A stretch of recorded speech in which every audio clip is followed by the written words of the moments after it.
Hi everyone and welcome back to my channel. I know that it's been a while since I posted, and that really is a true testament to just how busy my life has been since school started. When I thought about, what I wanted to come on here and talk about in my next video, I had so many thoughts. I thought about, coming on here and talking about everything that I Googled the first week of school, but then we ended up in the second week of school, and I was like, I don't really know if I could do a video on just how crazy the first week of school was.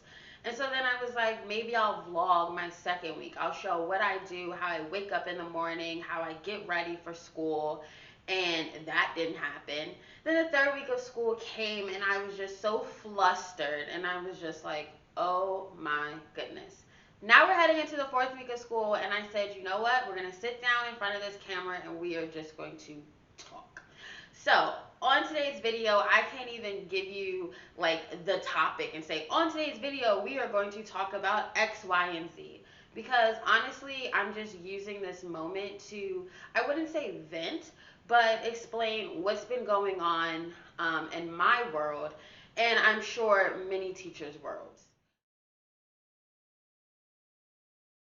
I'm really trying my best to be a great teacher in this virtual space, and it's difficult. I'm going into my second full year of teaching, and all of my previous material was for the brick and mortar. And so I I'm struggling. I'm struggling with figuring out how to truly engage my students virtually. And I mean, I have an advantage that other teachers don't have, in the sense that I have taught majority of the students before. And so I know who they are, they know who I am. We built those student teacher relationships. I know their learning style, but still at times I feel like I'm failing them. I feel as if, um, I'm not doing my part to close this achievement gap. I feel as if I'm worsening it. Um, I was telling another teacher, I don't even know what my students are learning. My students have grades in the grade book. Some students are passing, some students aren't passing. And it's just like, how? Because I don't even know what I'm teaching. What am I assessing?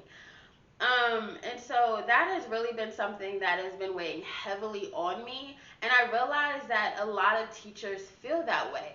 They are just like, what am I doing? Am I doing my best? Are students receptive of the information? And I would say this has probably been the most stressful 3 weeks of school. Even my first, 3 weeks of school as a mid-year hire was not as stressful as the time is, or is not as stressful as now. And the way that I'm talking to you all is any indication of just how overwhelmed I am, how all over the place my brain is, my thought process is. Like, I'm trying to catch my breath. They often say, once you get past the first month of school, it gets easier, but I'm really questioning it in 2020, because it's like, is it going to get easier, or are we going to move into this hybrid situation, and then I'm going to have to figure out how to educate two sets of students who are showing up in person and students who are virtual. Like, we don't know what's next, and that's really the unfortunate situation, because as teachers, we want to get ahead. We don't want to lesson plan every single night. One of my teacher friends said something that was very um, that really stuck with me. And she was saying, as teachers, we are asked not to have our personal life interfere with our professional life. We are asked to, go into school, stand in front of students, be jovial, even when we feel as if we are falling apart inside. I've seen on Twitter teachers talking about teaching with their cameras off because someone has just died, and they're emotionally drained, and they don't want their students to see that. And so teachers are showing up to work in all sort of, situations. But then when we think about what teaching does to our personal lives. It's like there's that disconnect. I can't show up, to work and have my personal life interfere with my professional life. But as a teacher, it's almost expected that my professional life is going to interfere with my personal life.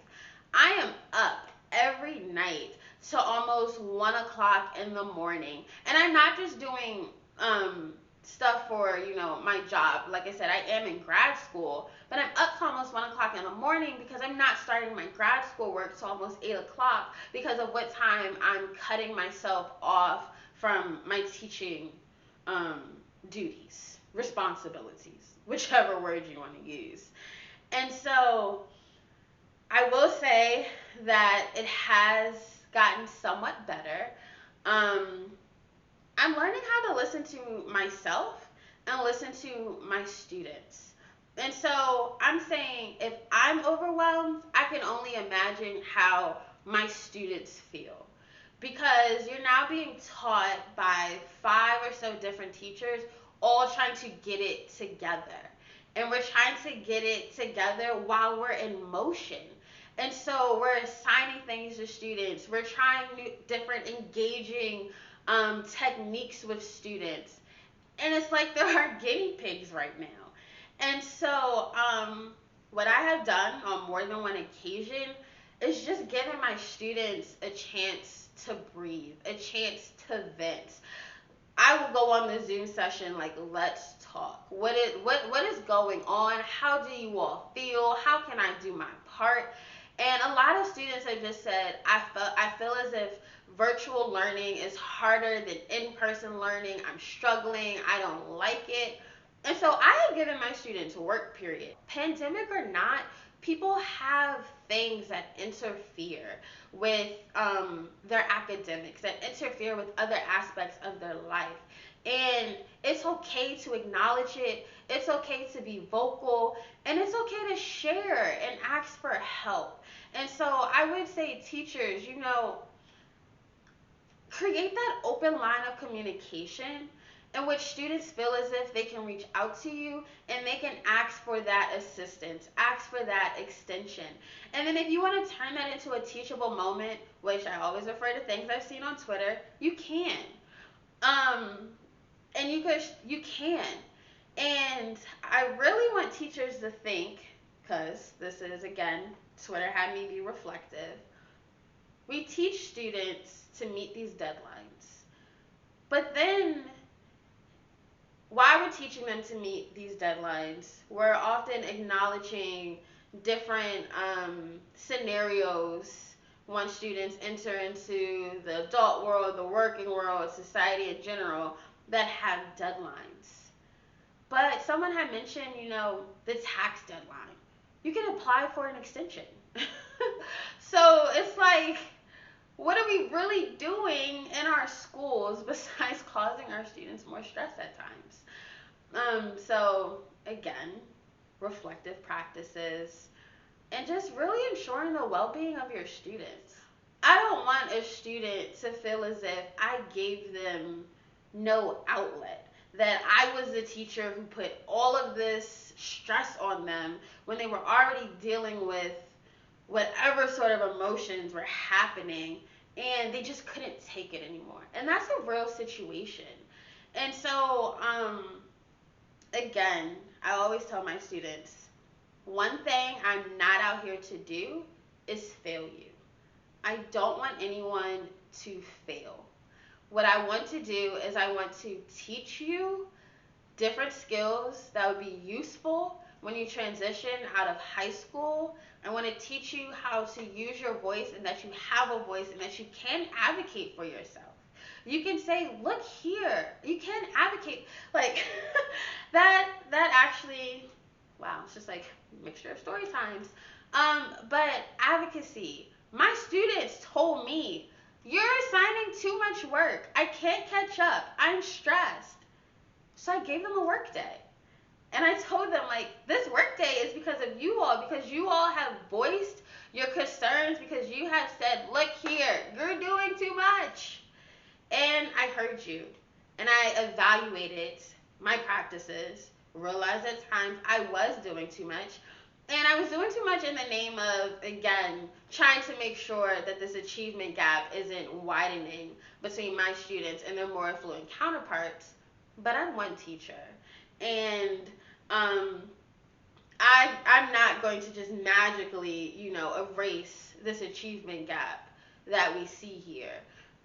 Yes, I can do my part, but again, at the expense of what? My students' mental health. And so, reflective practices, teaching students that they have a voice. It's like my big goal this year, my big like if I had to have a platform in which I was standing on, it would be centered around student voice, letting students know that you have a voice and that your voice should be heard. You're probably like, what next? What are you going to talk about next? So, what next? The what next is encouragement to my fellow educators. We know that we have one of the hardest professions, one of the most disrespected professions, but yet and still we show up every day for our students.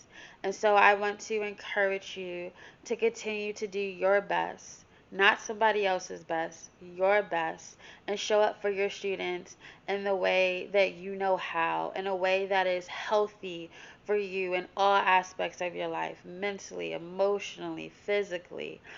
And I also want to encourage you to think about your legacy, to think about the story you want your students to tell when they look back on 2020. They often say that 2020 is going to end up in history books and be talked about for years to come.